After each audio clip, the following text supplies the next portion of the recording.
जैसा कि आपने पहले ट्राउज़र का डिज़ाइन देखा था, ये ट्राउज़र उसी की है जिसकी अब हम कुर्ती दिखाने वाले हैं।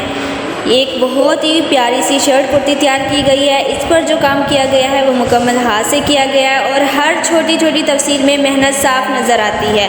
ये देखें, जो भी ये सुई में धागा डाला जा रहा है, इंतहाई मेहनत का काम है। ये कोई आसान काम नहीं है और इसमें बच्चों की बहुत ज़्यादा मेहनत एफर्ट जो है लगी हुई है। हर सिलाई में ख़ास तवज्जो दी गई है। इसके डिज़ाइन को जदीद अंदाज दिया गया है ताकि ये सादा भी लगे और स्टाइलिश भी, और हर डिज़ाइन अपनी अलग खूबसूरती जाहिर करता है। आखिर में हमने कुछ करीबी तस्वीर भी दिखाई हैं ताकि आप इसकी फिनिशिंग और बारीक कारीगरी को अच्छी तरह देख सकें। अगर आपको भी ऐसे हाथ से बने हुए और मुनफरद डिज़ाइन पसंद है तो अल-निसा वेलफेयर फाउंडेशन से ज़रूर रब्ता करें। कॉन्टैक्ट नंबर बायो में है। तो देर किस बात की, आज ही हमसे रब्ता करें।